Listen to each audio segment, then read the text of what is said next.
Y con todos los insumos, las lecturas, ojalá podamos hacer una primera propuesta de implementación de pedagogía de la ternura, no para mí, sino para sus quehaceres, cada uno en su espacio, en el quehacer educativo en el que trabaja, que cada uno vaya diseñando, y esto sería lo rico, que todos pudiesen irse, terminar este taller con unos apuntes, una estructura, un primer esqueleto de cómo implementar una pedagogía de la ternura. Y antes de, y bueno, en realidad ya estamos, pero antes de subsumirnos en la temática, quisiera pedirles, por favor, suplicándoles, pidiéndoles una recomendación fraternural para este taller, lo siguiente: es importantísimo.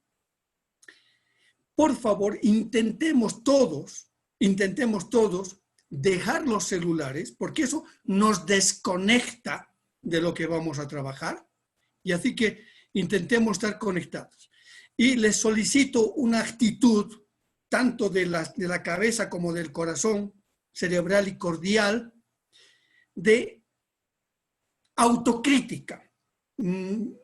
Creo que es importante asumir que la pedagogía de la ternura, en nuestro caso, requiere una buena dosis de autocrítica, no solamente de crítica de fuera, sino de autocrítica. Sería eso bueno de despojarnos de una actitud de autodefensa, ¿no? O sea, aquí me están atacando, me estoy sintiendo, ¿no? ¿Por qué le estoy pidiendo esto? Porque la autocrítica, cuando es sincera y cuando es honesta, es dinámica. Porque a cada uno le ayuda a caminar, a transformar, a cambiar y a construir. Entonces, les solicito, les ruego, les pido que todos tengamos esta actitud para estas tres jornadas. Es importante tener un primer marco no universal en términos académicos, no de conocimientos universales, sino en términos cosmológicos. Un previo marco del universo. Necesitamos, perdónenme el atrevimiento, pero necesitamos un marco del universo para meternos a un poquito discutir, mamar, gustar de lo que es la ternura. Esta es una primera fotografía de nuestro planeta, la primera fotografía de nuestro planeta en el 1962, o sea, hace muchísimos años. Entonces se estaban retornando los astronautas que habían ido a dar vuelta y toman esta fotografía y la primera expresión, porque es la primera vez que el ser humano veía nuestro planeta desde fuera. Nosotros no tenemos el privilegio, estamos aquí dentro y nunca hemos visto nuestro planeta desde fuera. Y el primer mensaje verbal fue este: un punto azul pálido. Ese es nuestro hogar. El único que tenemos todos y compartimos todos. Ahí estamos nosotros habitando, vistos desde el espacio. Y esta es la primera fotografía de nuestro planeta visto desde la Luna, no habiendo hecho el alunizaje, sino más bien en el año 66, uno de los Apolos, bordeando la Luna, tomó esta fotografía y por primera vez se ve el planeta de esta manera, un punto azul, y es ahí donde estamos viviendo.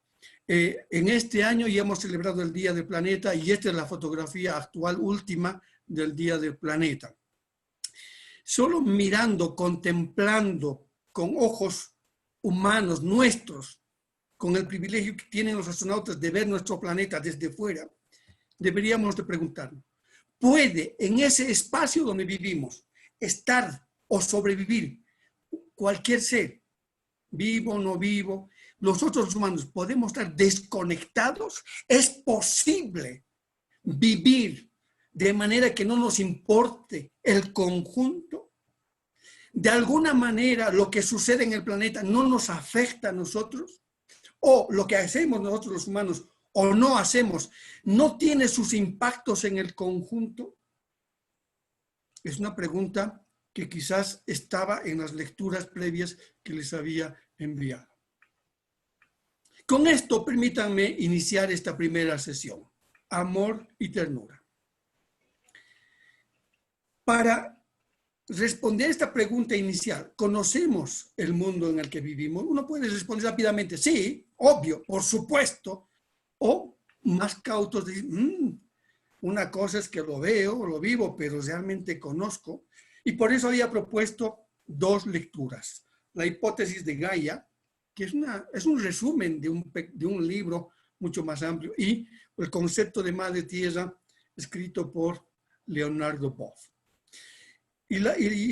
Entre comillas, la tarea que había pedido es que lean las lecturas y que las lecturas les pudiesen a ustedes no generar comentarios. Alguno me envió comentarios, pero había pedido más bien preguntas. Es más fácil comentar un texto que identificar qué preguntas me genera el texto.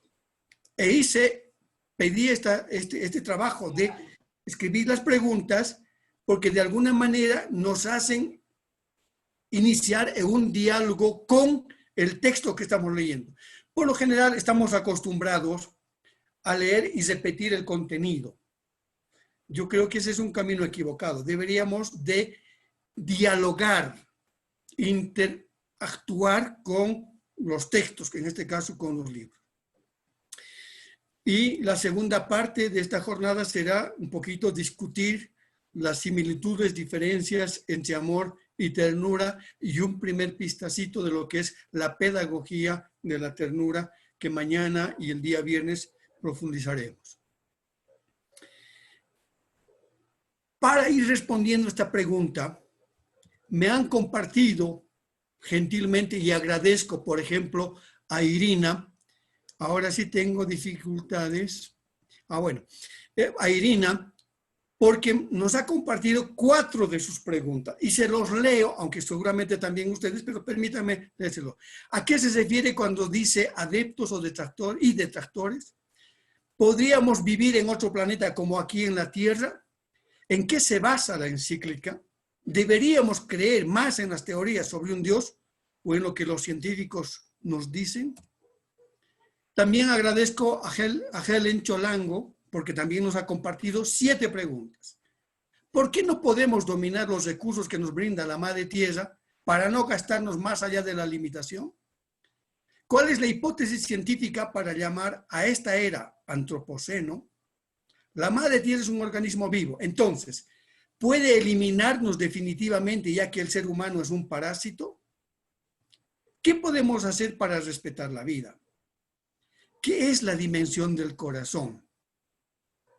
¿Por qué afirman que la cooperación entre especies no es importante como la sobrevivencia del organismo? ¿Qué es la pseudociencia dentro del tema ambientalista con referencia a la tierra? También mis agradecimientos a Sofía Suárez por compartirnos y también nos presenta 7 preguntas. ¿Enseñamos el cuidado de a la madre tierra con convicción, por respeto o por temor? ¿Qué implica garantizar el bienestar de la madre tierra desde el aula? ¿La armonía y el equilibrio es posible frente a una sociedad que está acostumbrada al facilismo y al consumismo? ¿Cómo cambiar a las familias desde el aula? ¿Es posible? ¿Debemos cambiar o reeducar? ¿Cuándo realmente aportamos a concientizar lo que es una comunidad viva? ¿Cuándo es nuestro aporte a cada parte que integra la ciudad compleja? ¿Cómo desarrollo en los niños y niñas una interconexión saludable con la tierra? A Estefanía Álvarez también mis agradecimientos por ser gentil y compartirnos sus preguntas que compartimos con todos. 6 preguntas. ¿Qué dio origen a la hipótesis de Gaia? ¿Realmente existe vida en Marte? ¿Cuáles son los organismos más pequeños que habitan en la Tierra? ¿El dióxido de carbono que producen las plantas daña a la Tierra? ¿Cómo ha cambiado el sistema global biogeoquímico con el tiempo en la hipótesis de Gaia? ¿Cuál es la estructura de Gaia? ¿Cómo se relacionan con la realidad los diferentes modelos de procesos y los fenómenos de Gaia? Evelyn, gracias por compartir 10 de tus preguntas. ¿El planeta es un ser vivo? ¿Se puede decir que yo soy un pequeño planeta o un pedazo de planeta, la hormiga o una planta? Todo lo que tiene vida tiene los mismos componentes que tiene la madre tierra en diferentes cantidades. Esta madre tierra siempre está embarazada. ¿Supervivencia o colaboración entre especies? Si fuese supervivencia, nos estaríamos aniquilando entre especies. Si es colaboración, perdura la reproducción y las especies. Muchos seres humanos aniquilan especies. Podríamos decir que están a la cabeza de los científicos. Debemos deshacernos de la educación fría de las escuelas y universidades. ¿Por qué el ser humano? ¿Por qué al ser humano le cuesta enlazar lo que dice con lo que hace? Se ha creado como seres racionales la ética, la Biblia, derechos y otros muy bien escritos. ¿No sería mejor deshacernos de todo ello y solo vivir? Estas son las preguntas que nos han formulado nuestros compañeros, nuestras colegas. Preguntas de por sí que pueden a su vez generar otras preguntas o inducirnos, invitarnos a empezar a investigar. Una de las recomendaciones fundamentales es que nuestros estudiantes, independientemente del nivel de la edad, deberían tener acercamiento con cualquier texto. Y cuando digo texto, estoy hablando de libro, de presentación oral, video, etcétera, de reaprender a generar preguntas. Y aquí viene una solicitud de autocrítica. La mayoría de los adultos ya no hacemos preguntas, no nos cuestionamos. Y cuando ya no hacemos preguntas, entonces estamos perdiendo la capacidad natural que tenemos de reflexionar. Así que mientras más mantengamos la capacidad de preguntar, de ser inquietos en cualquier persona, independientemente de su edad, mantendremos viva la capacidad de reflexión, de análisis, de búsqueda, de investigación. Este planeta, hasta ahora, todas las investigaciones científicas de cosmólogos, microbiólogos, sí, todas las investigaciones de astrología, cosmología, etcétera, hasta ahora señalan que la Tierra, nuestro hogar, es el único planeta que alberga vida. Hasta ahora no hemos encontrado otro.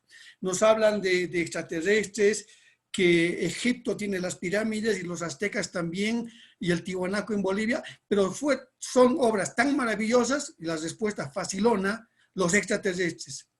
Yo tengo muchas dudas de que existan extraterrestres. Pero por otra parte, aunque digan extraterrestres, cuando atribuyen a esas grandezas de tecnología, de construcciones de nuestros antepasados de hace 2000, 3000 años atrás y atribuyen a extraterrestres, me da la impresión que es infravalorarnos como especie humana o imaginar que los antiguos siempre fueron peores. Hasta ahorita no conozco una persona que haya superado en producción y en pensamiento a Aristóteles, Sócrates, y podemos dar muchos nombres, y los árabes en matemáticas, etcétera, etcétera. Y no tenían redes sociales, ni televisión, ni Zoom. Para entender y para que quienes han enviado sus preguntas, debo decir que 4 personas todavía me enviaron preguntas, pero ya no tomé en cuenta porque necesitamos tiempo también para esto. Les voy a poner un video muy cortito de una respuesta de la científica Lynn Margulis. Lamentablemente ella falleció, murió. Pero es mejor oír la versión de los autores, de los científicos.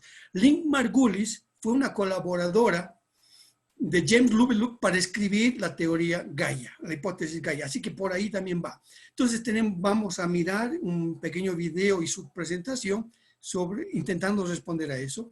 Pero también me parecía importante, en el video yo creo que hay una equivocación, en el título le ponen visión sistemática, no es sistemática, es una visión sistémica de la vida. ¿Cómo mirar la vida de otra manera que nos lo propone este físico cuántico, este pensador Fritjof Capra? Así que les invito a estar atentos, tomen apuntes y qué mejor privilegio de por lo menos tener acceso en video directamente a estos científicos.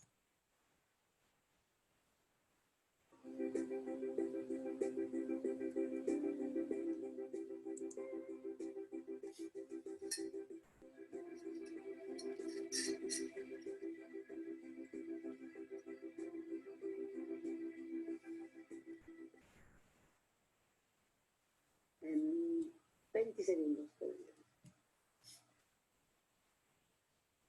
Los protagonistas para mí son gente de Hollywood, en películas de Hollywood, entonces no sé lo que quieren ser protagonistas. Pero es cierto, si sin microorganismos y más que todo bacterias, la gente morirá todos en muy poco tiempo, puede ser semanas o meses. Pero durante toda la historia de la vida no había gente, entonces gente muy reciente, no había mamíferos, no había peces, no había vertebrados. Eso quiere decir que había vida 6.000 millones de años antes de cualquier animal que nos conocemos muy bien. En ese sentido, son protagonistas, en el sentido que todo el medio ambiente, desde el punto de vista del aire, del suelo, de producción de comida, eso es una propiedad de bacterias y no de gente. Gente nunca son productivos. La vida de verdad productiva en la Tierra es vida microbiana. Simbiogénesis se puede decir que todos los simbiogénesis vienen de antes con simbiosis.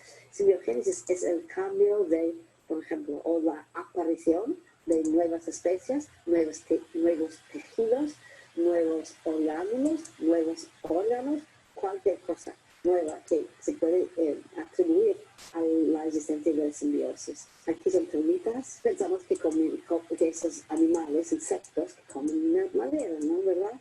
Pero la verdad sí, pueden ingerir madera, pero no pueden digerir nada, porque tienen una comunidad muy compleja, comunidad como tejido en su intestino, que hacen toda la digestión.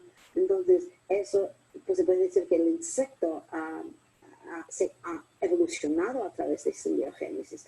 La vaca ha venido de simbiogénesis, es obvio. Sin sus microorganismos, sin fermentación, no pueden comer. Tú no puedes comer gramina, ¿no? Ningún mamífero puede comerlo sin comunidades de simbiontes que están dentro de él. Se puede decir que la vaca es producto de simbiogénesis. Es una pregunta de 10 segundos, ¿no? Sí, bueno, la cosa importante es saber que la vida no es un nombre, no es algo fijo. La vida es un proceso, es un verbo. Cambia siempre y cambia a través de flujos de energía y materia. Y no hay ninguna vida que puede estar vivo sin tener este flujo de energía, por ejemplo, luz o energía química, orgánica, y pueden sobrevivir, es imposible. Entonces, la gente que busca el origen de la vida en esta transformación de energía y materia, a mí me parece que tienen mucho más razón, por ejemplo, que los que quieren hacer la mezcla del pastel, los aminoácidos, vitaminas, y hacer una mezcla y piensan que va a salir un perro, no sé, o una célula. Eso no es correcto desde el punto de vista filosóficamente, a mí me parece. Entonces, a veces nos hemos dicho que la vida es materia, pero materia que puede escoger, es materia que escoge. Y me parece que hay algo de progreso sobre esta idea de dónde ha venido la vida, pero me parece que todo el mundo estamos de acuerdo que ha empezado como vida bacteriana, bacterias muy pequeñas, bacterias menos que micro, pero celular, vida celular, siempre vida celular.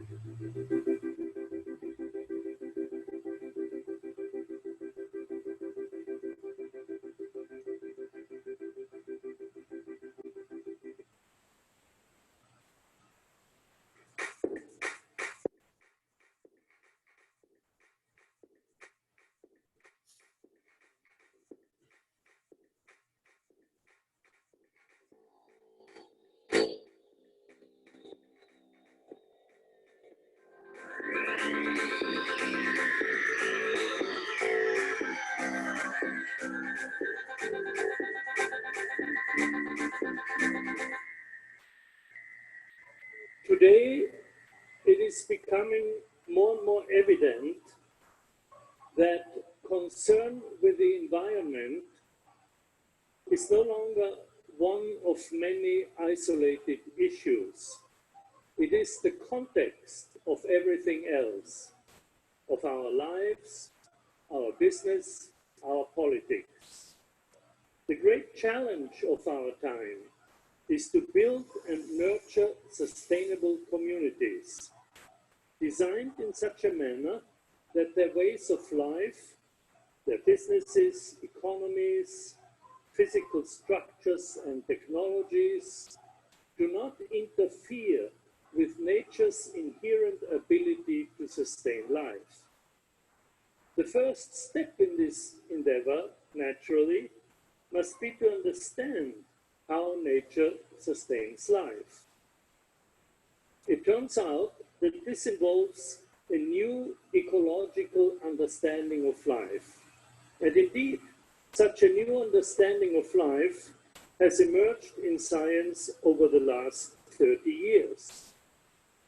At the forefront of contemporary science, the universe is no longer seen as a machine composed of elementary building blocks. We have discovered that the material world ultimately is a network of inseparable patterns of relationships.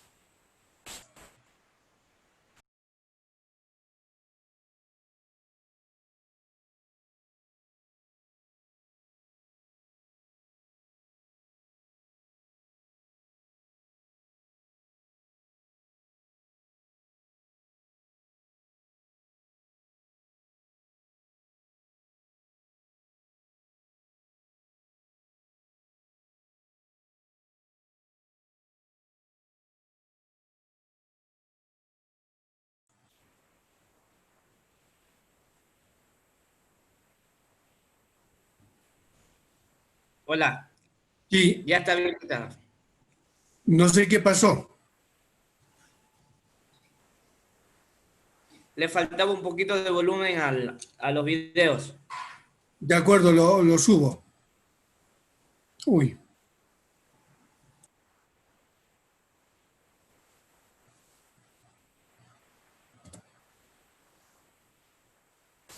No hay problema, podemos avanzar y luego les compartimos el video por WhatsApp. Pero ahora está corriendo. The view of the human body as a machine, Sí, the mind as a separate entity, is now being replaced by one that sees not only the brain, but also the immune system, the bodily tissues, and even every single cell as a living cognitive system. Evolution is no longer seen as a competitive struggle for existence, but rather as a cooperative dance in which creativity and the constant emergence of novelty are the driving forces. And with the new emphasis on complexity, networks, and patterns of organization, a new science of qualities is now slowly emerging. During the last 30 years, I developed a synthesis of this new understanding of life, a conceptual framework that integrates 4 dimensions of life: the biological dimension, naturally, but also the cognitive dimension, the social dimension, and the ecological dimension. I presented summaries of this framework as it evolved in 2 books.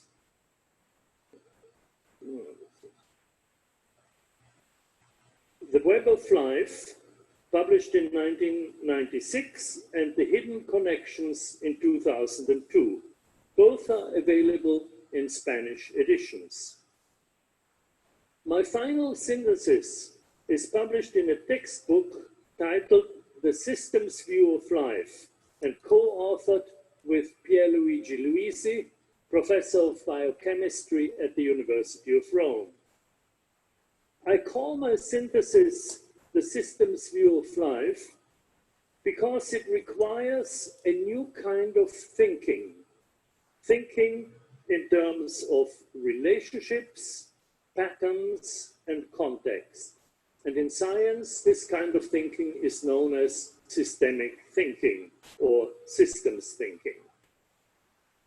I should also mention that systems thinking is not limited to science. Many indigenous cultures embody profound ecological awareness and think of nature in terms of relationships and patterns. Now, in modern science, systems thinking emerged in the 1920s from a series of interdisciplinary dialogues among biologists, psychologists, and ecologists. In all these fields, scientists realized that a living system, an organism, an ecosystem, or a social system is an integral whole whose properties cannot be reduced to those of smaller parts. The so-called systemic properties are properties of the whole which none of the parts have. So systems thinking involves a shift of perspective from the parts to the whole. The early systems thinkers expressed this insight in the well-known phrase, "The whole is more than the sum of its parts." Now, during the 1970s and 1980s, systemic thinking was raised to a new level with the development of complexity theory, technically known as nonlinear dynamics. This is a new mathematical language that allows scientists for the first time to handle the enormous complexity of living systems mathematically. Chaos theory and fractal geometry are important branches of complexity theory. This new nonlinear mathematics is a mathematics of patterns, of relationships. Strange attractors and fractals are examples of such patterns. They are visual representations of the complex dynamics of a system. Now, during the last 30 years, the strong interest in nonlinear phenomena generated a whole series of new and powerful theories that have dramatically increased our understanding of many characteristics of living systems. My synthesis of these theories is what I refer to as the systems view of life. Now, to present it properly would take a whole course, or at least, a week-long seminar. And in fact, I'm teaching such a course now online. If you're interested, it is called Capra Course, and the website is capracourse.net. Here I can give you only a few highlights. One of the most important insights of the systemic understanding of life is the recognition that networks are the basic pattern of organization of all living systems. Ecosystems are understood in terms of food webs, that is, networks of organisms. Organisms are networks of cells, cells are networks of molecules, and so on. So the network is a basic pattern of organization that is common to all life. Wherever we see life, we see networks. Indeed, at the very heart of the change of paradigms from the mechanistic to the systemic view of life, we find a fundamental change of metaphors from seeing the world as a machine to understanding it as a network. Now, the defining characteristic of these living networks has been identified by two Chilean scientists whom I mentioned already, Humberto Maturana and Francisco Varela, in their theory of autopoiesis. And I'm very honored that Professor Maturana is with us today in the house. Thank you, Umberto, for coming.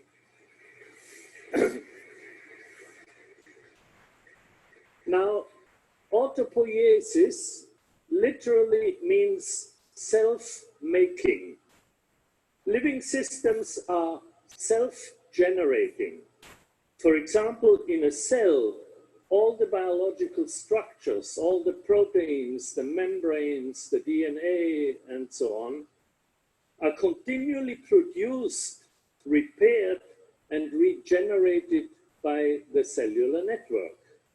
Similarly, at the level of multicellular organisms, the bodily cells are continually regenerated and recycled by the organism's metabolic network. So living systems continually create or recreate themselves by transforming or replacing their components. And in this way, they undergo continual structural changes while at the same time preserving their web-like pattern of organization.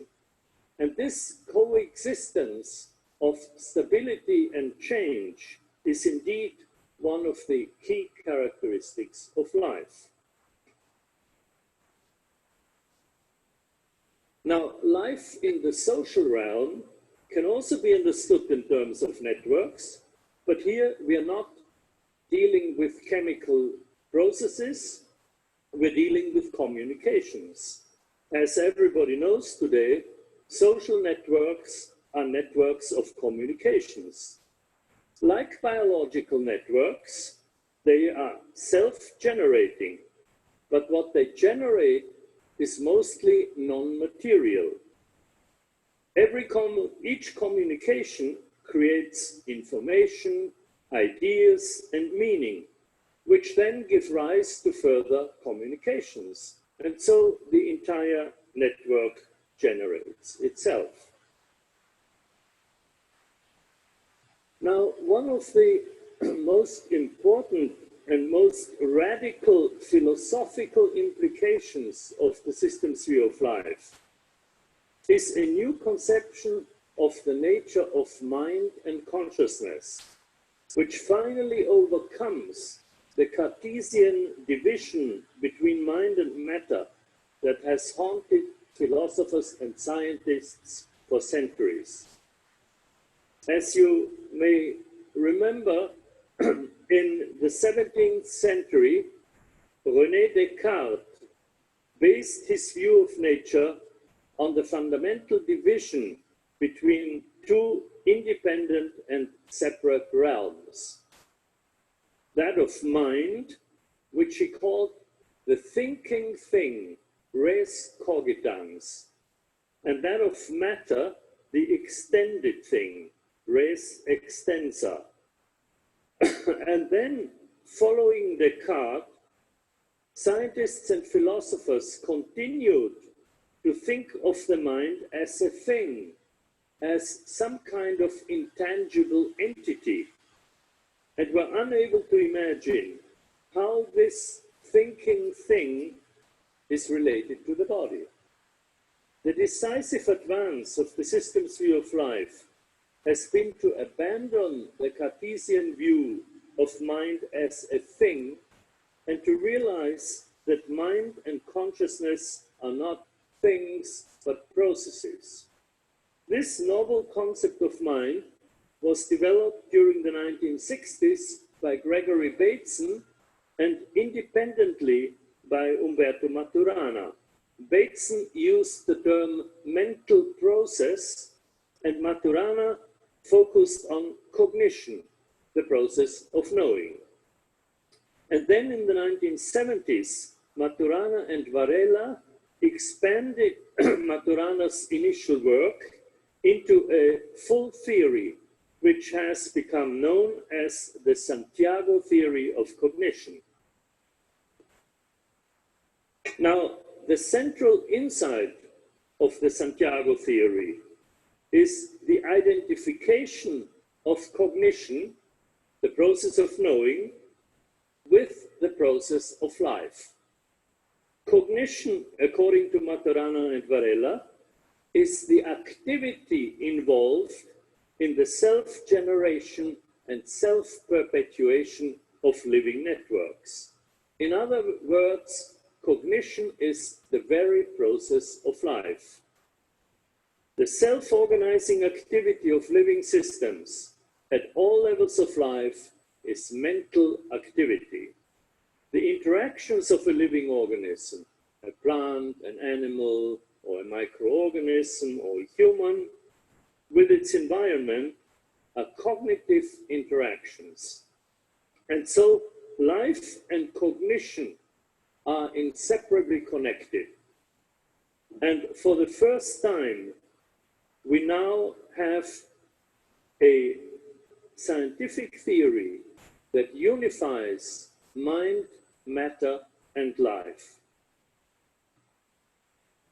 Now, I want to emphasize that my synthesis of the systems view of life is not only theory, but has very concrete applications.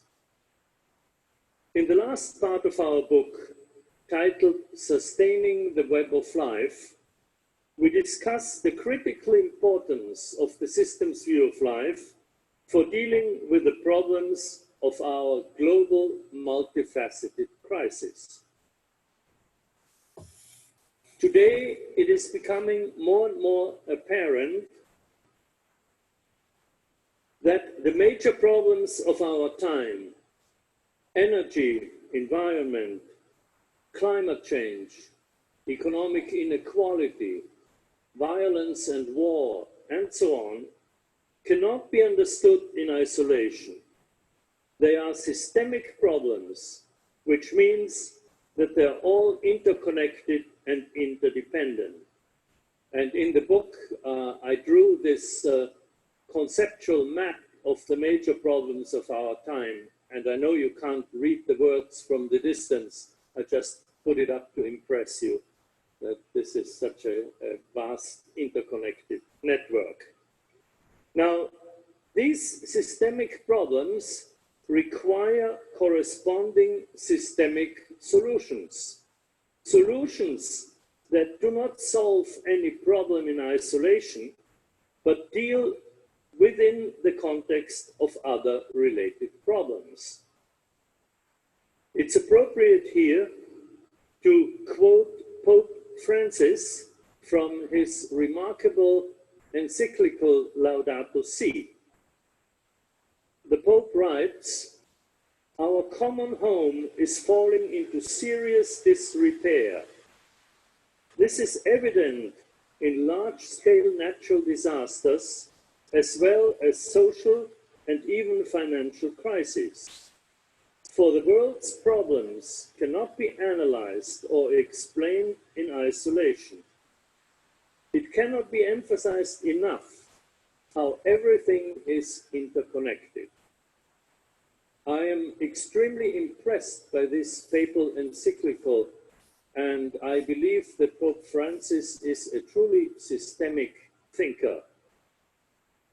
Now, unfortunately, this realization has not yet dawned on most of our political and corporate leaders, who are unable to connect the dots, to use a popular phrase.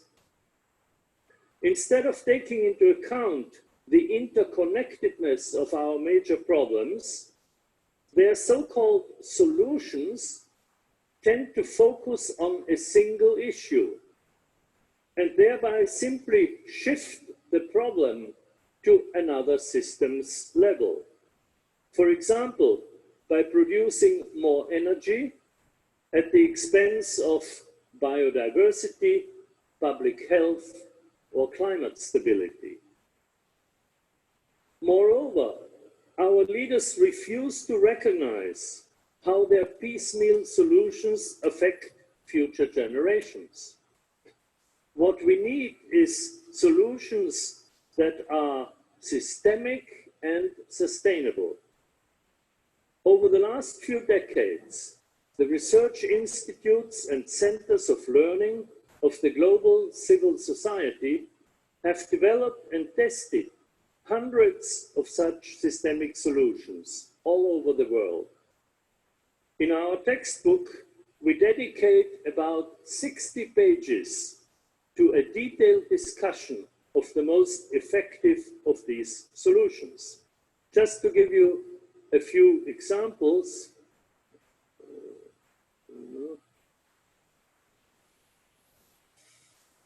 okay.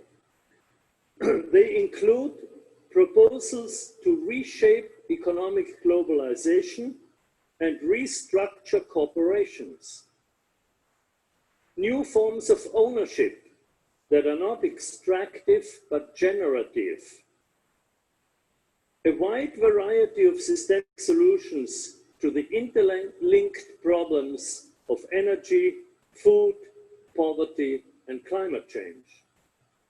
And finally, the large number of systemic design solutions known collectively as eco-design, which embody the basic principles of ecology. These systemic solutions provide compelling evidence that the transition to a sustainable future is no longer a technical nor a conceptual problem. It is a problem of political will and leadership. Such leadership is not limited to the political domain. Today, there are three centers of power in our modern society: government, business, and civil society. I believe that the cooperation between these three centers of power will be crucial for moving toward a sustainable future. And I would strongly suggest, if I may so, to the incoming government in Chile that they pay attention to this cooperation, to this necessary cooperation between government, business, and civil society. This is an enterprise that transcends all our differences in race or class. The earth is our common home, and creating a sustainable world for our children and for future generations is our common task. Thank you very much.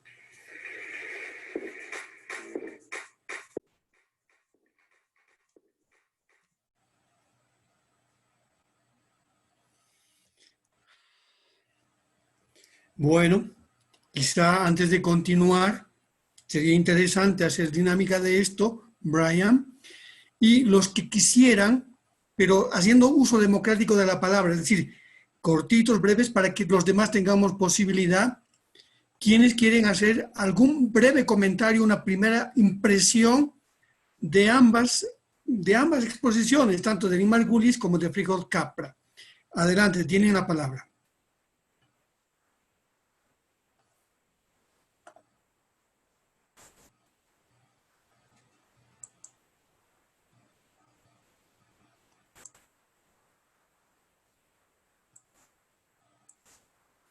¿Alguien se anima?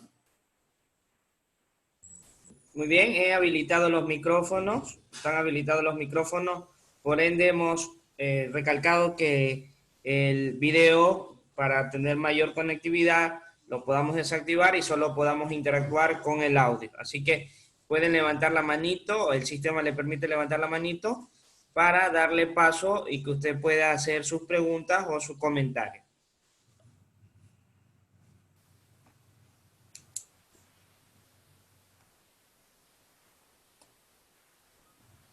¿Alguien quiere hacer algún comentario, consulta, pregunta?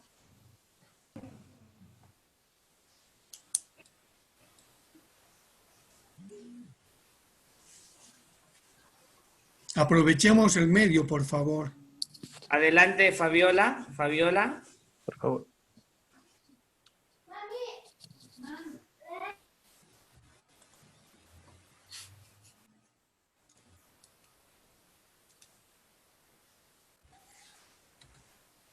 Muy bien, parece que no quieren hablar aún. Podemos De continuar. acuerdo.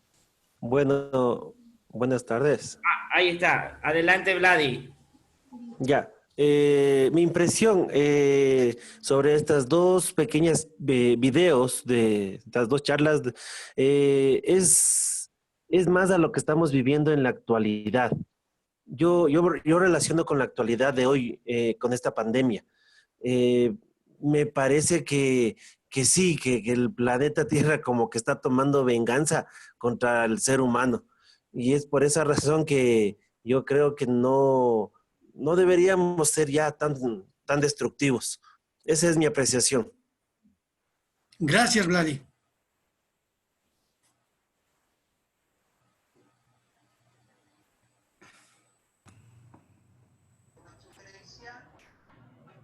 Muy bien. Adelante, Fabiola.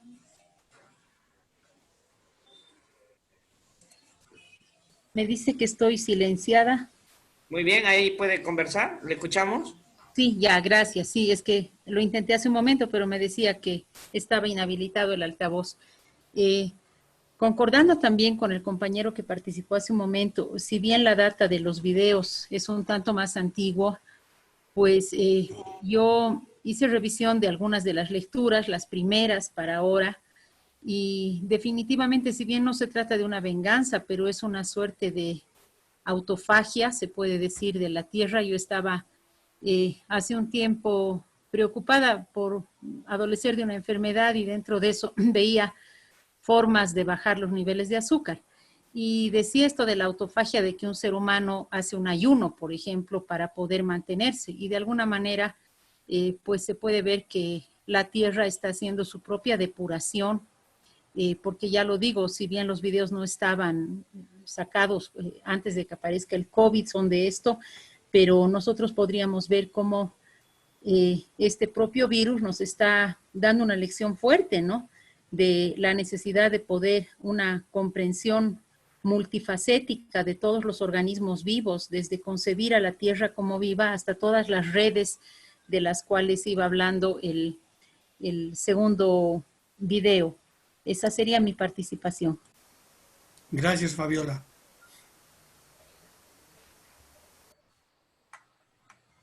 ¿Alguien más que desee comentar?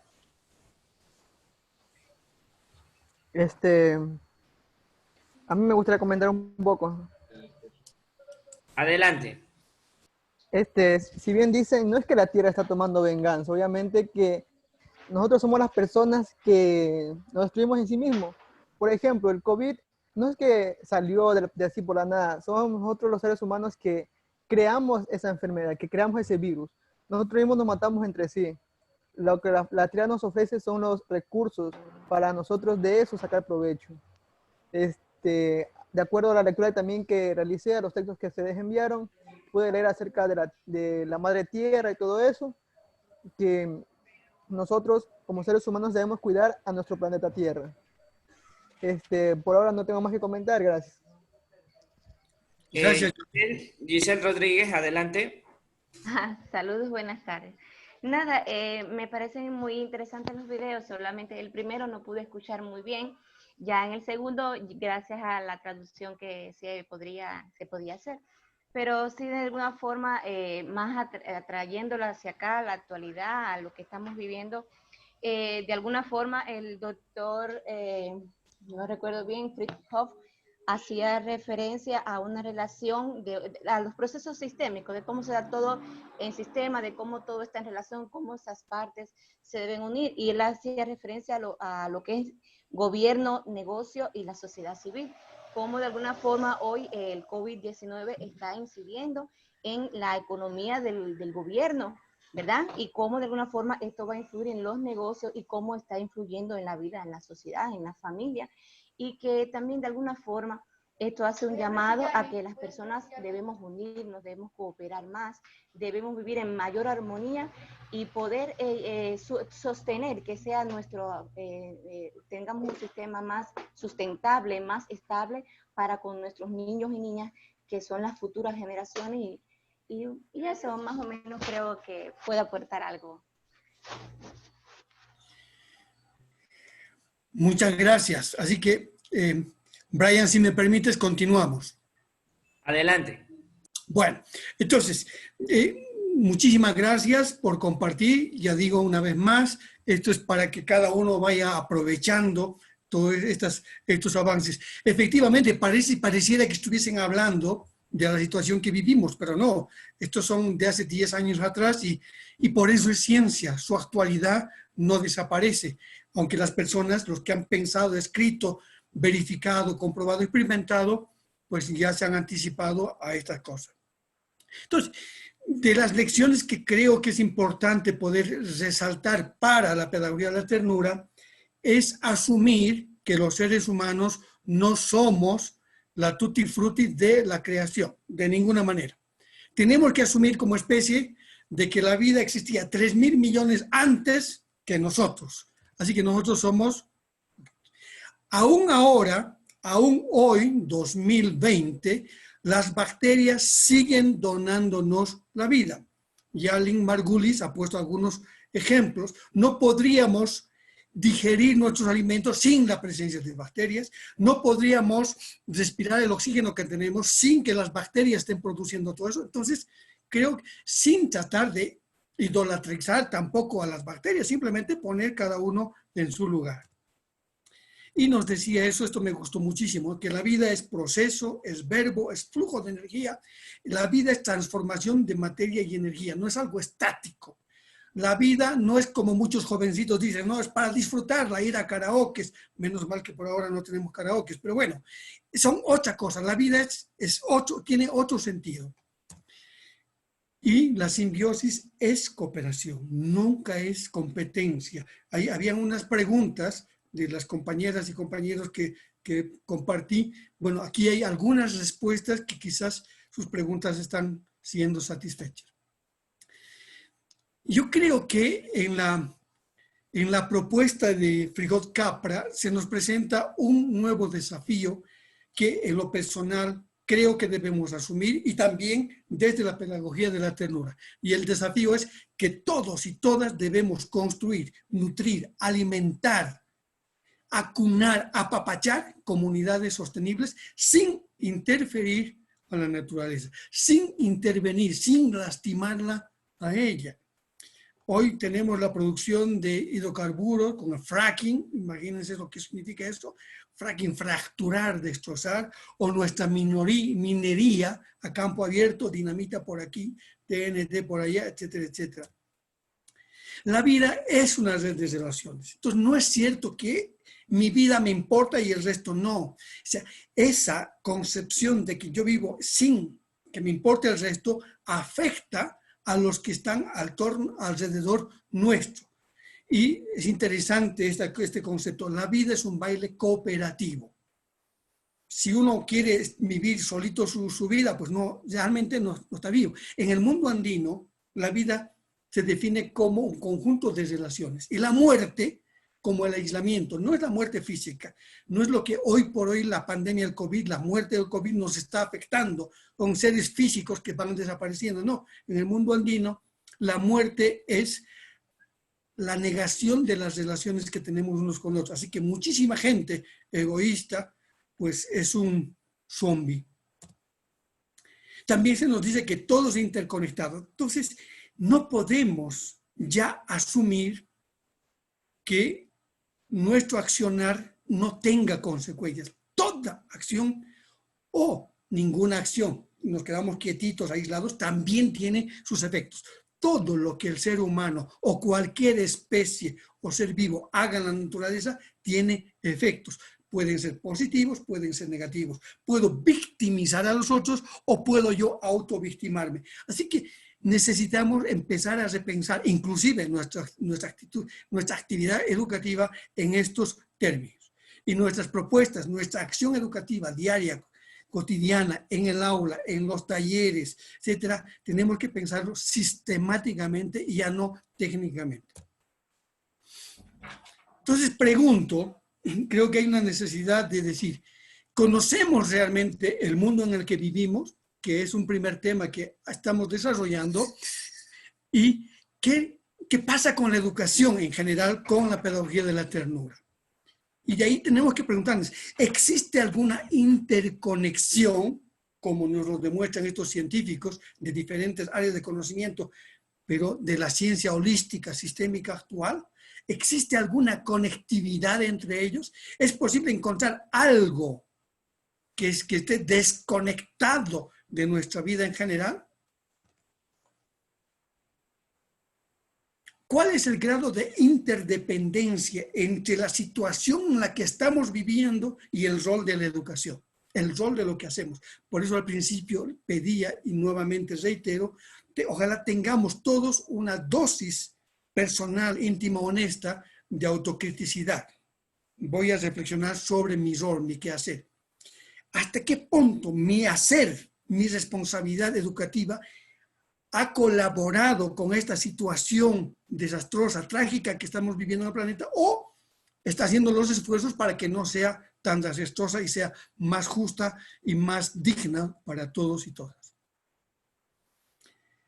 Pero si pensamos la educación en términos institucionalizados, genéricos, en el planeta, yo creo que tenemos que tener mucha paciencia para mirar esto, porque prácticamente nosotros los papás ahora, pero cuando fuimos más jovencitos, estudiantes, prácticamente hemos pasado por ese embudo llamado educación y en promedio, hasta tener un posgrado, pasamos hasta 26 años en instancias educativas.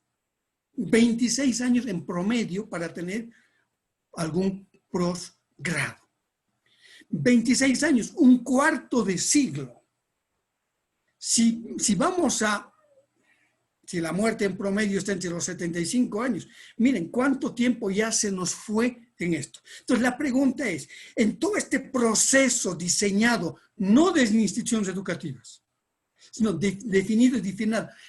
diseñado y definido por instancias políticas y económicas.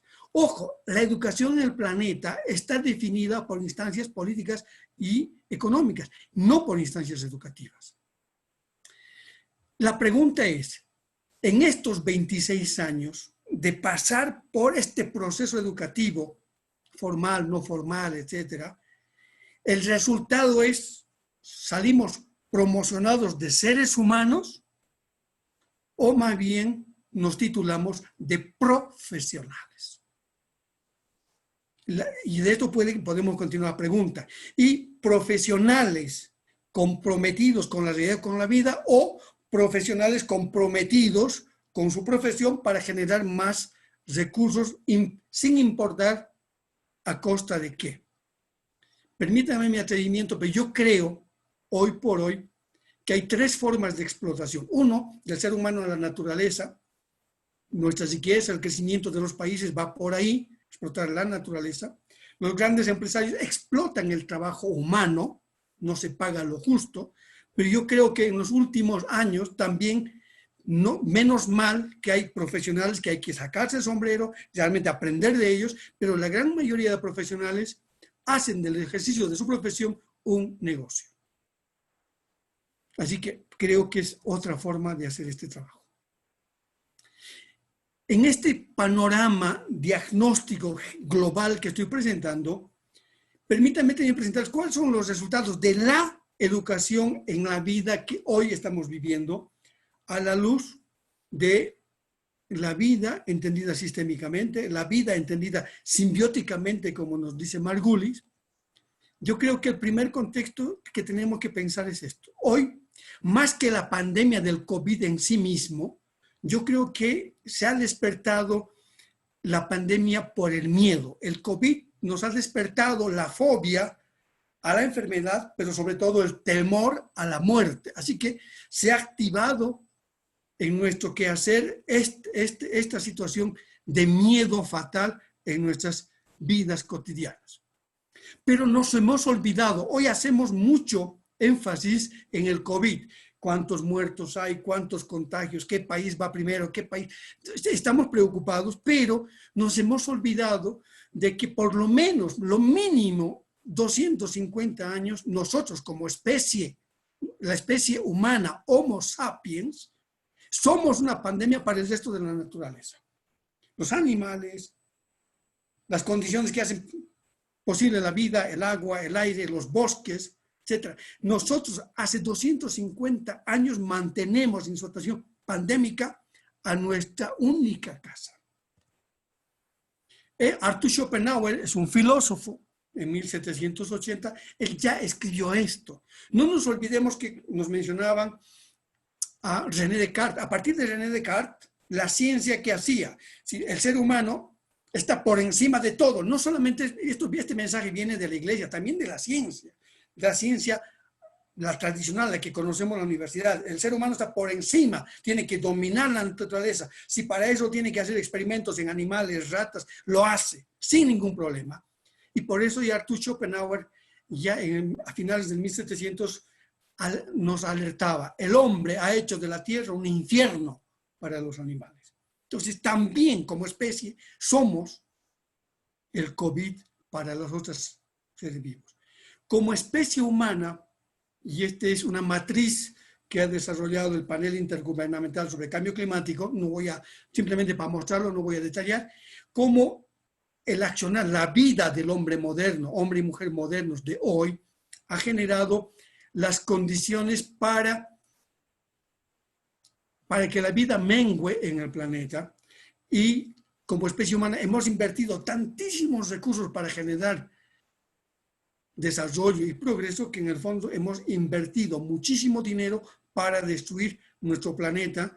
Creo que eso es lo autocrítico, haciéndonos creer aparentemente que somos más desarrollados, que tenemos aviones y un montón de cosas, pero siguen las guerras y la violencia, siguen las enfermedades y la pobreza no ha desaparecido. Así que 3 problemas humanos aún no sabemos solucionar. Y en este sentido diría también que en el grupo de la especie humana hemos creado entre nosotros como especie, 2 pandemias. Una es la porofobia, es decir, el miedo, el terror al pobre, al ser pobre. Hijito, métete a la U, porque así vas a ir profesional, no quiero que seas como yo. ¿Y cómo eres tú? Un pobre, zapatero, albañil, minero, panadero, no quiero que seas como yo. O sea, hay un terror, un mensaje, es decir, sean mejor que nosotros, no salgan de la pobreza. Yo creo que es un buen deseo, pero va cargado de miedo a los pobres. No se ayudan a los pobres. Y hoy, en estos últimos meses que estamos viviendo, estoy bautizando personalmente, disculpen el atrevimiento, una nueva pandemia, la arostrofobia.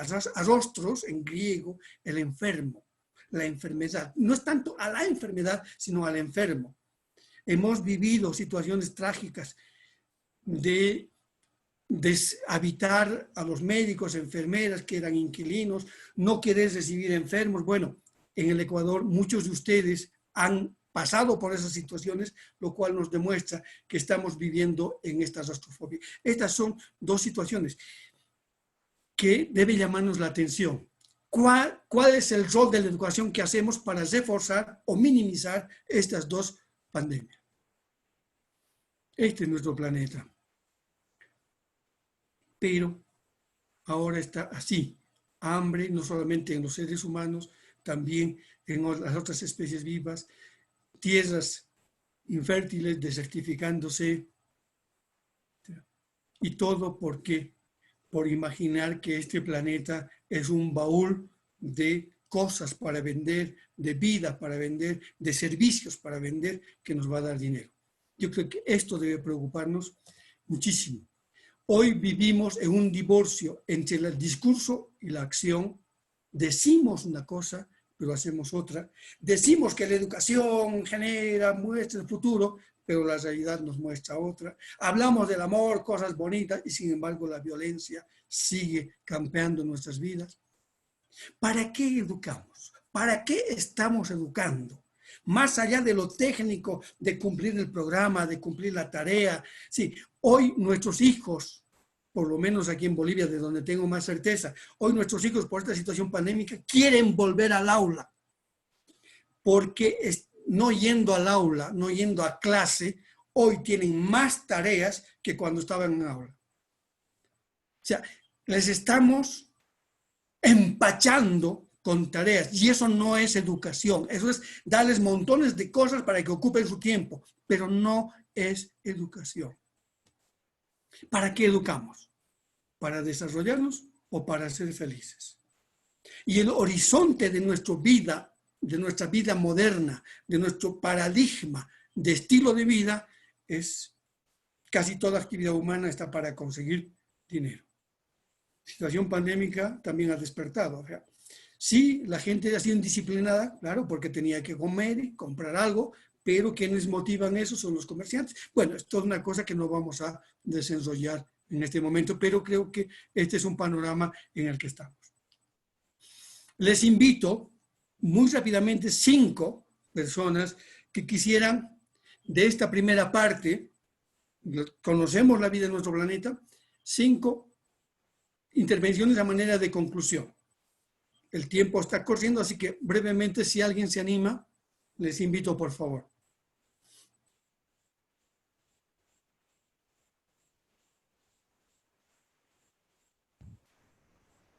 Hola.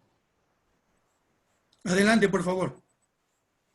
Bien, tomando en cuenta la parte pandémica, el virus, en lo personal, siempre lo he venido diciendo, que el virus vino a hacerle, apartándonos de la parte humana, desde luego, ¿no?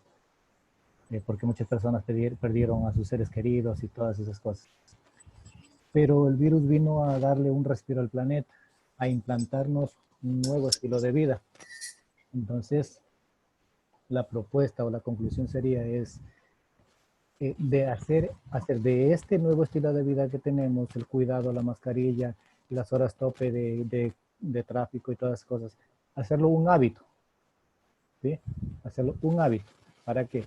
Para de esa manera contribuir en algo al cuidado del medio ambiente, al cuidado de nuestra madre tierra. Esa es mi parte que puedo aportar. Muchísimas gracias, Héctor.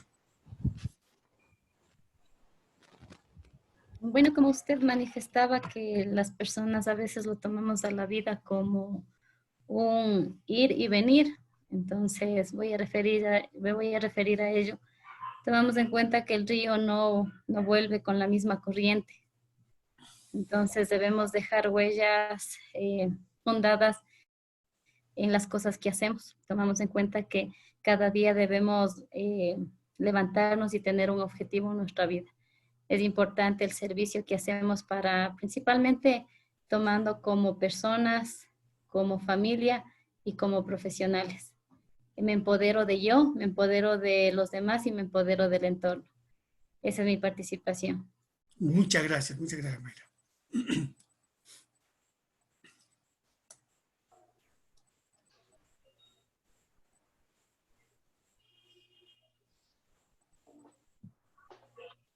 Si hay alguien más, tenemos un tiempito, si no, paso.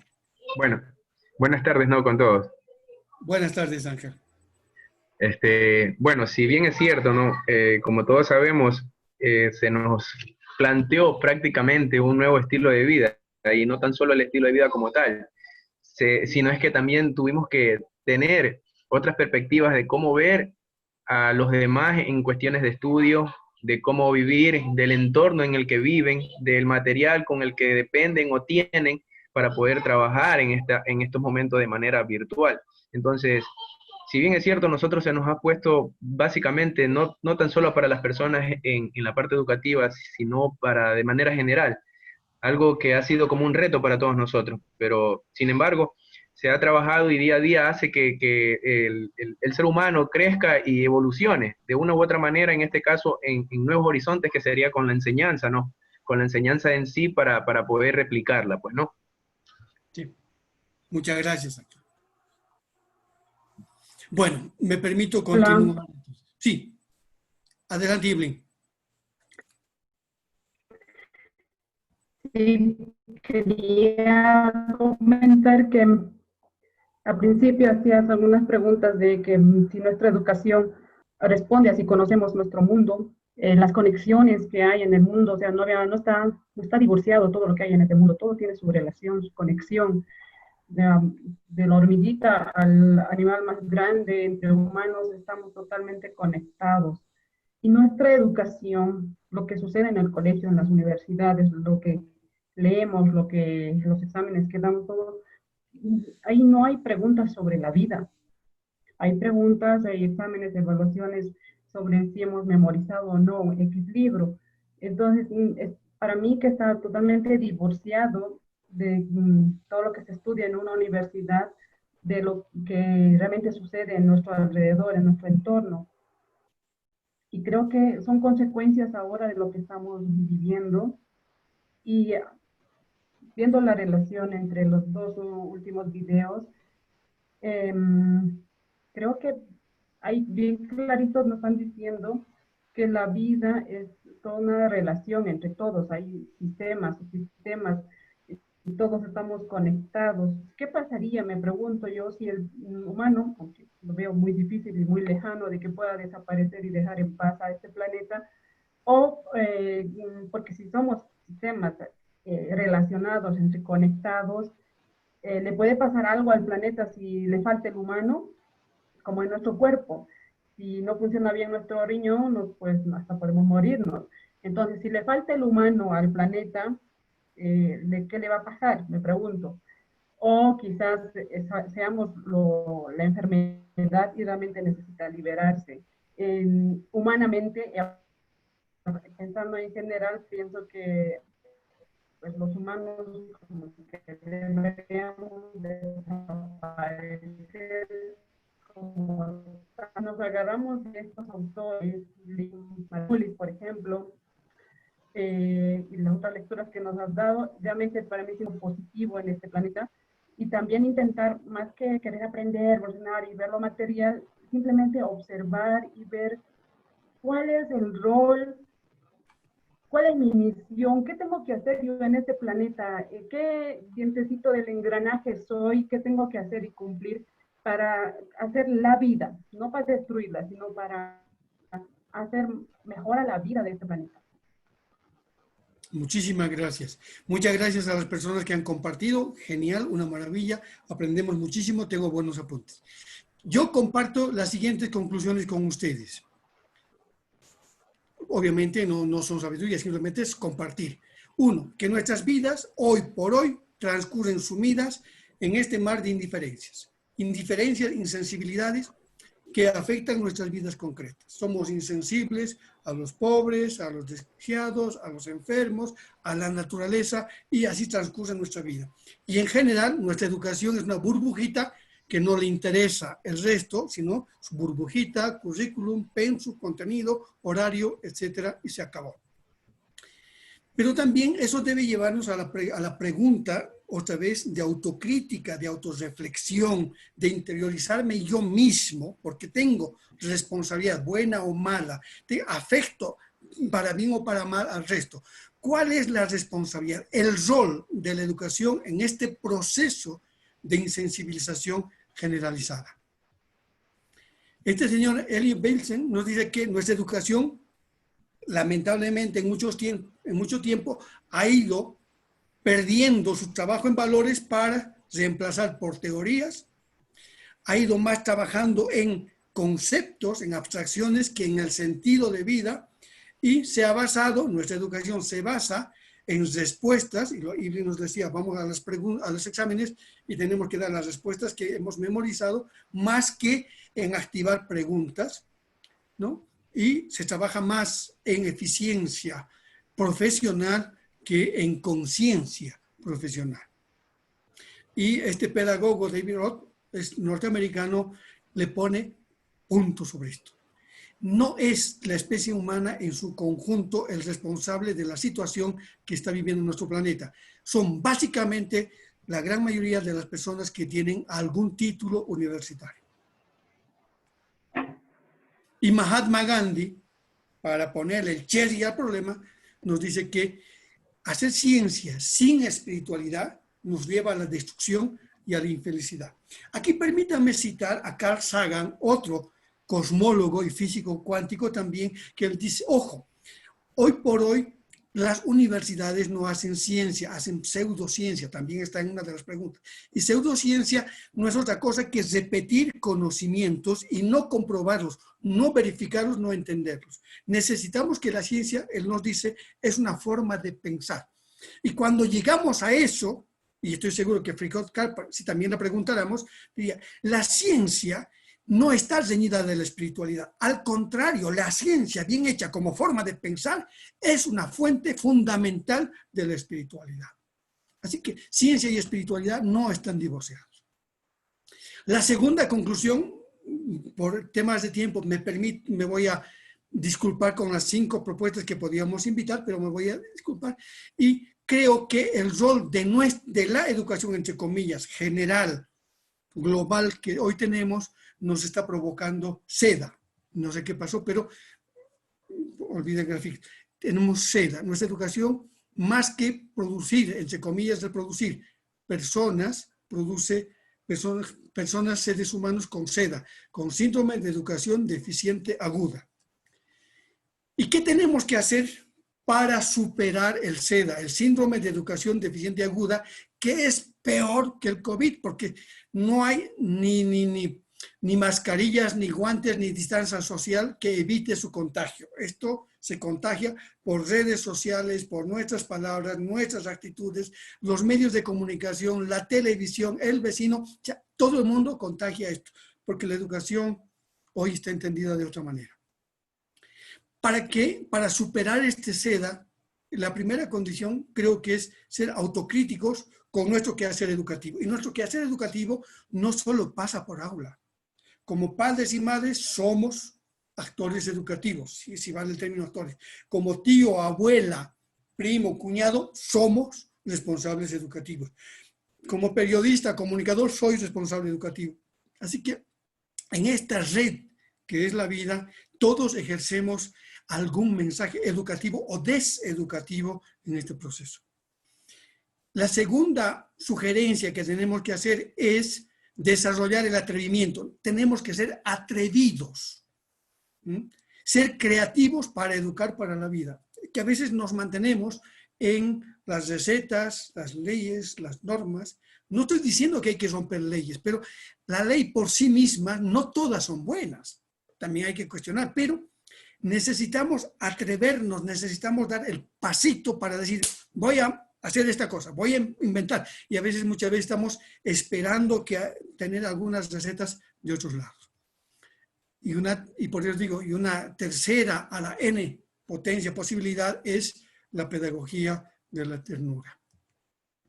En este marco, quiero decir que la explotación de esas 3 formas que yo hablaba aparentemente son la base para conseguir el desarrollo tan buscado en todo el planeta, en todos los países y en muchas de nuestras ciudades, nos ha llevado al descuido.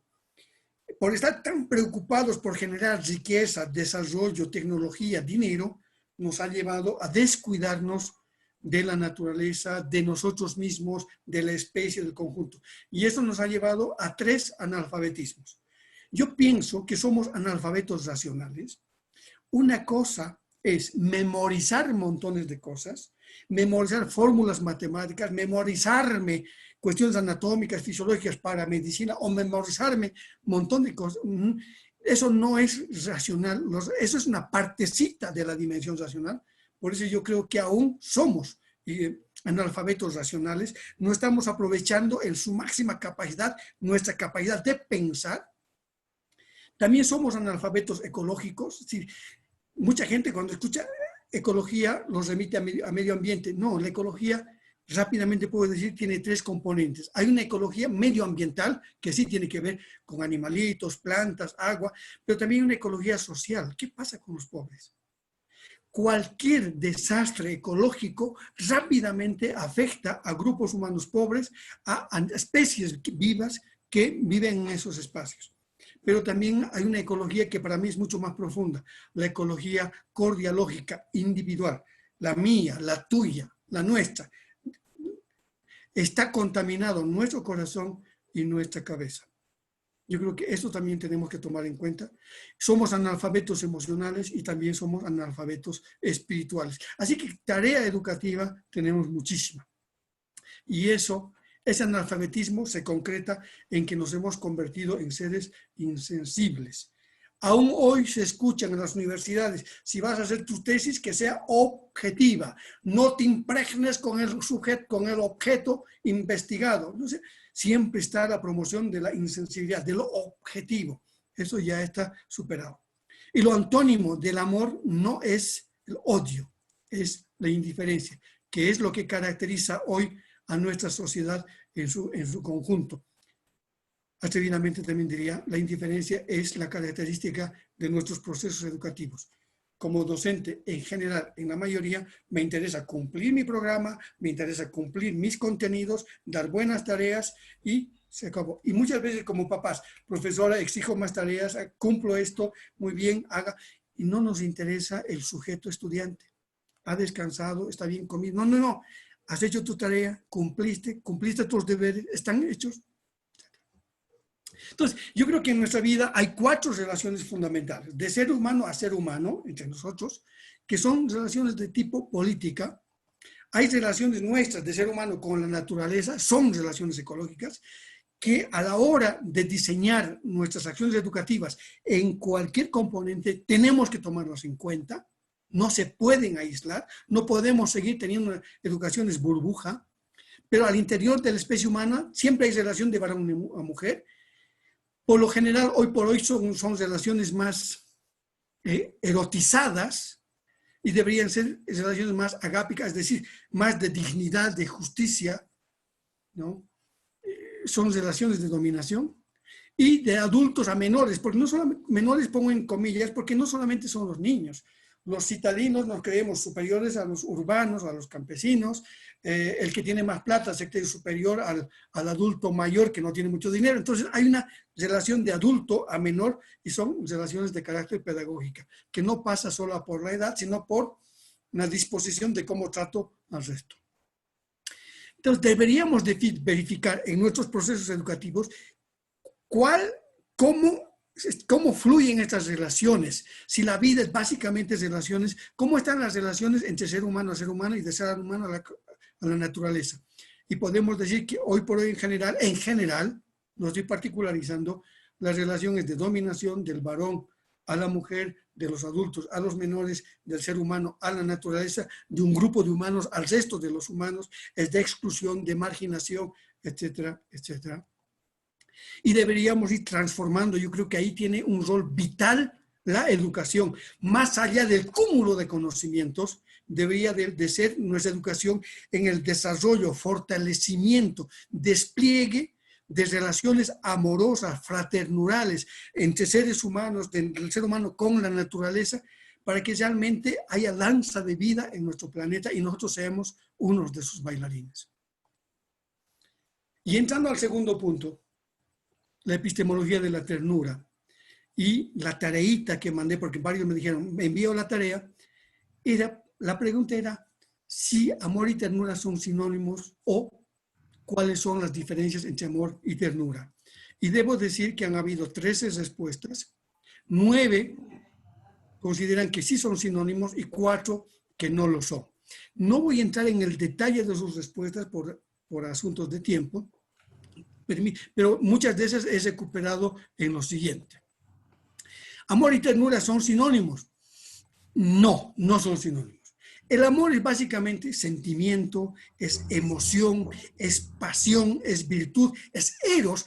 Eros en el sentido griego, relación amorosa, respetuosa. Lamentablemente hoy lo erótico se entiende como lo sexualizado. No estoy hablando de el eros en el entendimiento actual, sino el eros en el entendimiento griego. El eros como la relación respetuosa, afectiva, amorosa entre seres humanos, varón, mujer, mayores, menores, etcétera, pero también con la naturaleza. Es filius, es amistad, ¿no? Pero tenemos que tener mucho cuidado con la amistad porque a veces la amistad también es un proceso de exclusión. Elegimos a nuestros amigos, no todos somos amigos de todos, ni estamos abiertos a tener amistad con todos y todas. No. A ver, muchas veces en nombre de la amistad muy selectivos. El amor también es ágape, es decir, es la justicia, es la fraternidad por los otros. Y este ágape, este amor solidario, se concretiza en el amor al otro, sea varón, sea mujer, sea menor, sea la naturaleza, sean otros seres vivos, sea el agua también, o el aire, las condiciones que permiten nuestra vida. Yo creo que ya estamos en el desafío de pensar que el amor no es exclusivamente para y entre la especie humana. Tenemos que trascender. Yo creo que esta es una forma de trascendencia nuestra. Y ese amor solidario no tiene que ir hacia nuestros iguales, sino básicamente hacia los que son excluidos, excluidas, marginados, mujer, indígena, sí, a todo lo que consideremos inferior. Todos tenemos la misma dignidad, independientemente de la lengua que hablemos, de la raza que seamos. Nadie ha decidido dónde nacer, en qué cultura o en qué etnia nacer, ni qué lengua hablar. Nadie. Por lo tanto, nadie tiene derecho a denigrar, marginar a los demás. Por eso, el ágape es, ¿no? Sí, muchas de las respuestas decían, no, el amor a la pareja, al papá, al hermano, a los amigos, son distintos, claro que sí. Pero yo creo que lo fundamental del amor, el amor entendido desde Aristóteles, es el amor político, es el amor a la justicia. ¿Por qué nos arrastra a ser solidarios con el otro? Porque están en peores condiciones que la mayoría de nosotros. Entonces, el amor tiene que ver con la justicia. El amor a vivir bien, el amor a bien vivir, no solo de un grupo, sino de todos y todas. Y no solo de la especie humana, sino de todos los seres vivos. Por eso, creo que la esencia de la política, de la accionar política, y ojalá podamos nosotros ayudar en esto a nuestras nuevas generaciones, que quien quiera ser político es aquel quien ama la justicia. Y a ellos deberíamos de elegir. La ternura, pues yo creo que hay algunas ambigüedades semánticas para entender la ternura. Básicamente la ternura, voy a graficarlo, decían, es el asunto de, ay, mamita, papito, te quiero mucho, etcétera, etcétera. Yo creo que básicamente hay una ambigüedad, es la infantilización de la ternura. Ay, qué bonito, mira ese niño cómo comparte su heladito, que le da una galletita. Ay, mira su osito, su no sé qué, su peluchito, etcétera. Sí, hay una presión fuerte de infantilizar la ternura, pero también tiene su contraparte, se peyorariza la ternura. Así como decimos, qué lindo, qué tierno bebé, también decimos muchas veces, basta, basta, no nos portemos como niños, o actúa como niño, o la selección perdió porque jugaron como niños, cometieron errores infantiles. Sí, no entiendo cómo, siendo seres pensantes, podemos insultar a otros grupos con una edad de la que también es parte de los humanos. Por eso llamo, se infantiliza la ternura, pero al mismo tiempo se la utiliza como insulto. También se feminiza la ternura, ¿no? Lamentablemente la gran mayoría es que soy mamá, por eso yo quiero a mis hijos, puedo hacer todo, es que soy mamá, las mamás, digo, está muy bien, y muchas veces los varones quedamos muy cómodos, pero aceptar, fomentar la feminización de la ternura también es expandir y perpetuar el machismo. Sí, uno puede ser muy tierno, tan tierno que se feminiza y por lo tanto parece que es una característica natural de las mujeres porque el hombre tiene que ser más frío, más racional, más torpe, etcétera, cosa que no es cierto. Las relaciones no se definen por qué sexo tienes, qué tamaño tienes, qué volumen de gordito eres o flaquito. Pasa porque somos especie humana o no. Punto. ¿No? Y también a las mujeres, si bien estamos desesperados de la dignidad, pero también utilizamos como insulto, parece mujeres, dejen de molestar, ¿no? Ser tiernos, expresar ternura, mostrar ternura, hacer actos de ternura, parece que también fuera una debilidad varonil. No, los varones tenemos que ser mucho más fríos. Entonces, hay muchos paradigmas, muchos modelos que debemos romper. Y eso no pasa por el amor, pasa por la ternura. También hemos exiliado a la ternura a situaciones íntimas. La parejita, los novios, los esposos, y bueno, sabemos qué sucede en las intimidades. Pero también eso ha hecho, su consecuencia negativa es que ha ha debilitado el poder político de la ternura, ha mermado su importancia política. Y esto es un desafío que tenemos que recuperar. La ternura, con todos estos elementos, tiene que ver, pero tiene que lanzarse más allá. Yo creo, básicamente, que el amor y la vida son frágiles. Y la fortaleza del amor y la ternura y de la vida vienen de la ternura. La ternura es el alimento, es el nutriente del amor, porque es lo más concreto y específico.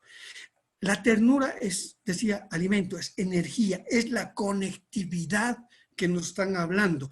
Cómo el ser humano se relaciona con el resto a través de la ternura. Tengo que ser tierno con los otros seres vivos, con mi entorno. Esa es la conexión, no hay otra, ¿no? Da sentido y vigencia a nuestra concreción, a la justicia. ¿Sí? La ternura posibilita, activa, desafía a construir un mundo de justicia para la especie, para nuestra especie y todas las demás especies, para la vida en el planeta en su conjunto.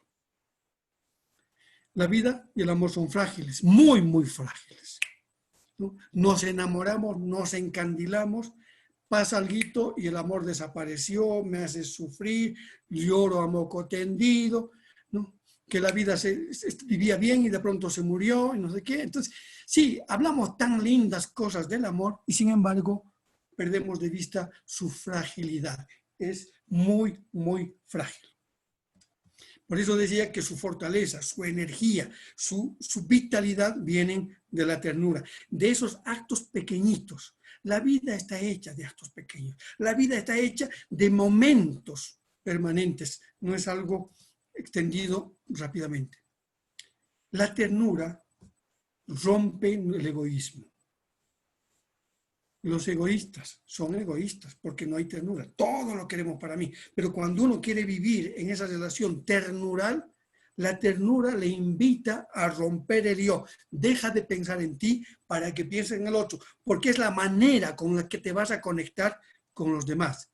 Significa dar lugar a la egoidad. Por lo general, hablamos del yo como egoísmo, pero yo creo que hay un otro componente, el yo como egoidad, como conocerme yo.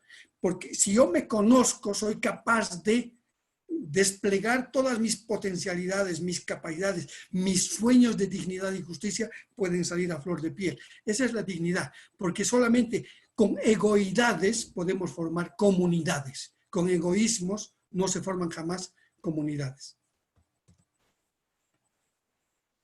Madre Teresa de Calcuta, ella dedicó toda su vida a la vida célibe, a la vida religiosa, para dedicar su vida concreta, cotidiana, diaria, a ayudar sobre todo a la gente más pobre de la India, y particularmente a niños y niñas. ¿Cómo hacer eso? Y Evelyn nos lo contó en una oportunidad que una señora, una inglesa muy, muy rica, una princesa, no sé qué, fue a conocer a la Madre Teresa porque, claro, era novedad en su momento. Conoció a la Madre Teresa y le preguntó que por qué se dedica a eso. Y ante el silencio de la Madre Teresa, esta señora princesa dijo, no, yo no lo haría ni por millones de dólares. La Madre Teresa le dice, bueno, yo tampoco por millones de dólares. Yo lo hago por amor, lo hago por ternura, lo hago porque tengo que servir. Porque si no le doy amor, ¿yo quién le va a dar? La ternura teje comunidades, promueve cercanías, hace que nos juntemos y no nos divorciemos y no nos peleemos todo el tiempo. Si nos separamos, peleamos, distanciamos, es por eso. Y no estoy hablando solo de especie humana, estoy hablando, ya como Frijol Capra dice, como la vida entendida como este tejido de relaciones, de interconexiones. La ternura tiene, alimenta, impulsa, da energía, da atrevimiento a nuestro corazón y a nuestra mente para poder cambiar. O sea, la ternura nos hace valientes. Los valientes son valientes porque son tiernos. Y no estoy hablando de valentía guerrera, es muy distinto. Estoy hablando de la valentía humana. No, es que así siempre soy yo, así siempre me han educado, no sé tú cuántas veces escuchamos esta muletilla. No, es que a mí me han educado así, por eso yo educo. Digo, si nos damos cuenta que así nos han educado, ¿por qué no cambiamos? Yo creo que la ternura con nosotros mismos y con el resto, yo creo que por el COVID, el barbijo, estas medidas de bioseguridad, si las hiciéramos no por norma, no por ley, no por imposición, sino por ternura, realmente venceríamos y tejeríamos mayor humanidad entre nosotros. Mahatma Gandhi es duro en muchas cosas. Y él decía eso, los valientes viven y los cobardes mueren antes incluso de fisiológicamente estar muertos. Así que la valentía, la ternura nos da motivos para vivir. La ternura también es sabiduría. No es sencillo, ni fácil, ni gratuito aprender a vivir en comunidad, aprender a convivir entre especie humana. Entre especie humana no convivimos. Martin Luther King escribió hace mucho tiempo y decía, el ser humano ha aprendido a volar como los pájaros, ha aprendido a nadar como los peces, pero lo único que hasta ahora no puede aprender es a vivir como hermanos. La ternura es la receta que necesitamos para empezar a crear comunidades humanas, ecocomunidades, comunidades ecosistémicas en las familias, en nuestras casas. Sí, tenemos plantitas de adorno, pero son de adorno. O tenemos animalitos como mascotas. No, porque empezar a asumir que son miembros de nuestra familia, de esta familia ecosistémica, ecológica. Necesitamos empezar a compartir de nosotros y eso nos lo hace la ternura. No estoy a ciencia cierta, pero yo creo que los demás seres vivos, plantas, animales, tienen sus componentes ternurales que muchas veces no estamos viendo eso. Ojalá el mundo, que no nos lo demuestra, ojalá fuéramos así y viviríamos todos de otra manera. Pero aliémonos con nuestras generaciones más pequeñitas para que ellos tengan la posibilidad de reconstruir este planeta que nosotros en las generaciones anteriores nos hemos encargado inconscientemente de destruir. ¿Cómo se concreta la pedagogía de la ternura en nuestras relaciones fundamentales? De ser humano a ser humano, ya decía, son relaciones de carácter político. Deberíamos de pensar cómo hago yo para que entre mis alumnos no haya competencia, el mejor alumno con el peor, el mejor en matemáticas, el mejor en física, porque si miramos autocríticamente, muchos de nuestros procesos son competitivos.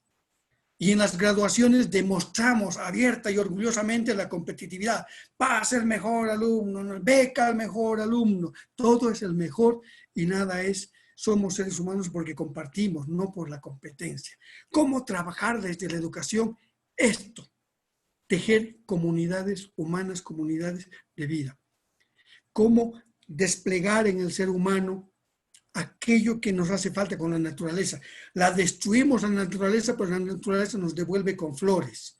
Nos devuelve, como decía uno de nuestros compañeros, nos devuelve limpiándonos el aire, limpiándonos el agua, haciendo que los animales salgan a tomar posesión de las tierras que nosotros les hemos quitado, los espacios vuelve a reverdecer todo. La naturaleza nos está diciendo, ojo, podemos compartir, no quiero eliminarles, no debo eliminarles. Yo creo que el ser humano juega un rol imprescindible en la naturaleza. El ser humano, a través de su ser, le pone arte, música, baile, contemplación, novelas, pasión a la vida. Sin el ser humano, la naturaleza se quedaría ciega. La pedagogía de la ternura no debe ser concebida únicamente desde las ciencias de la educación. No, no es una corriente más educativa. Por eso va a trascender, la pedagogía de la ternura trasciende cualquier línea pedagógica hasta ahora trabajada. No tiene que ver únicamente con ciencias de la educación, porque la vida no tiene que ver solo con un tipo de pensamiento, con una área del conocimiento. La educación tiene que ver con muchísimas áreas. Por eso, mi propuesta es asumir la pedagogía de la ternura desde esta visión sistémica de la vida. No puedo educar no puedo educar ni educarme, ni educarnos juntos sin tomar en cuenta el espacio en el que vivimos, el cómo estamos viviendo, cómo está nuestro ambiente, cómo están los vecinos, cómo está nuestra naturaleza, de quién es la responsabilidad inteligente de cuidar o hacerse parte del cuidado genérico. Hay que tomar en cuenta, Frijol Capra en su exposición nos decía, dibujé este mapa para ver cómo está el tema sistémico. Este es su mapa difícil de leer, pero bueno, así, si trabajamos en educación, en pedagogía de la ternura, pues así tendríamos que hacer conexiones con todo, y no solamente contenidos curriculares, es mucho más que eso. Yo creo también, por ahora estoy hablando de pedagogía de la ternura, pero creo que también hay que traspasar, porque cuando hablamos de pedagogía estamos hablando de procesos educativos básicamente dirigidos a niños. No, yo creo que todos los que necesitamos ser educados también somos los adultos. Y por eso estoy hablando de la pedagogía de la humanidad, de la antropotipología, de la convivencia. Los seres humanos tenemos que empezar a aprender a convivir como especie. En la medida en que convivamos como especie, las olas cuánticas de la convivencia se van. Y no aprendemos de las olas cuánticas de convivencia que nos vienen de las otras especies. Ahí estamos blindados de esas ondas cuánticas. Ojalá aprendamos de eso, de la convivencia. Necesitamos como especie, como humanos, como Homo sapiens, pedagogía de Homo sapiens, de la convivencia. Pero también para que el ser humano se reincorpore al sistema de la vida, al sistema de la naturaleza, necesitamos una oikogogía de la reconciliación. Oikos es el nombre griego al planeta, nuestra casa, nuestro hogar. Y necesitamos reconciliarnos con la naturaleza, necesitamos reconciliarnos con los bosques, con los animales, con las condiciones que hacen posible la vida, el agua, las nieves, el aire, los mares. Necesitamos reconciliarnos con ellos. Siempre hemos tomado partido sin compartir con ellos. Necesitamos aprender a reconciliarnos para luego de la reconciliación convivir todos juntos. Estos son los desafíos de la pedagogía de la ternura. Y con eso mañana entraremos a la sinfonía pedagógica para el desarrollo de la pedagogía de la ternura. Quisiera invitarles ahora, si me permiten, tenemos un poquito de tiempo, algunos breves comentarios, sugerencias, aportes hasta aquí, antes de concluir esta nuestra jornada.